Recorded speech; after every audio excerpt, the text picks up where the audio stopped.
What could the budget process mean for education funding? I'm Jill Horner. This is Comcast Newsmakers. With me is Pennsylvania State Representative Chris Ross. Thanks for being with us. Good to be back, Jill. Let's first of all start with funding for basic education, K through 12. The governor has put forward his budget proposal, but what could this process actually mean for basic ed funding across the Commonwealth?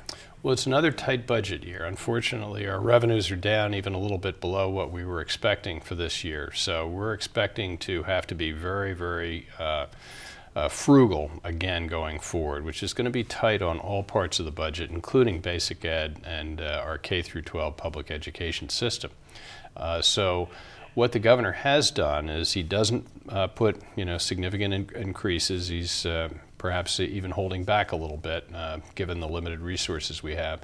But he's proposing to provide more of a block grant type of funding. So there'd be more flexibility for the school districts to deploy the funds rather than having them narrowly focused on specific targeted areas.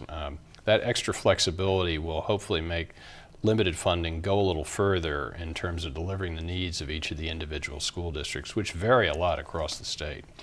And moving over to higher education, this is a concern obviously across the Commonwealth when it comes to state schools and state-related institutions, but this was a concern in last budget cycle as well. Yep. When cuts were made to these institutions. Yeah, there were some very substantial cuts to both the state-related, those are Penn State, Pitt, Temple, and Lincoln University, as well as the state system, and even to the community colleges.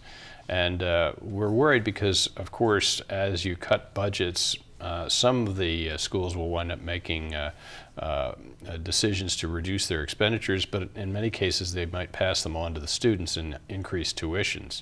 And we've recognized that college is getting to be very expensive and also putting people in a lot of debt.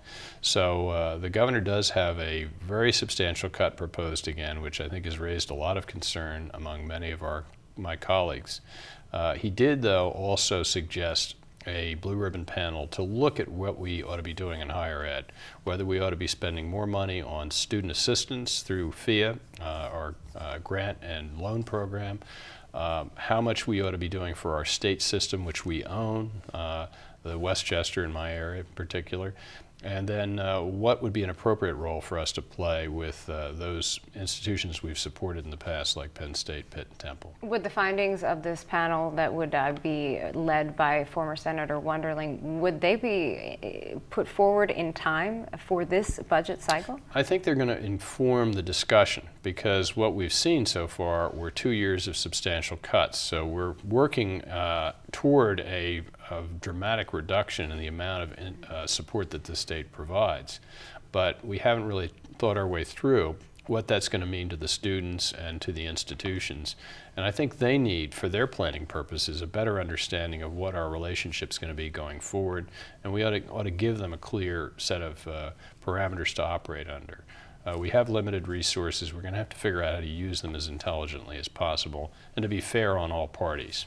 And what do you see as the overall role of the state in higher education? What does this mean down the line as you're working to grow the business climate and have an educated workforce? Well, we're lucky in having a lot of tremendous private and public institutions here in Pennsylvania. They're critical in terms of preparing young people to go into the workforce. So we're going to have to be as creative as possible with the dollars we can to make sure that the students are able to participate in higher education, get the kind of excellent training that they need so that we can compete with other countries. So it's going to be a matter of being thoughtful about how we put these dollars to work for us and make sure that we continue to have good schools and, more importantly, successful students here. Thanks so much for being with us. My pleasure. We've been talking with Pennsylvania State Representative Chris Ross.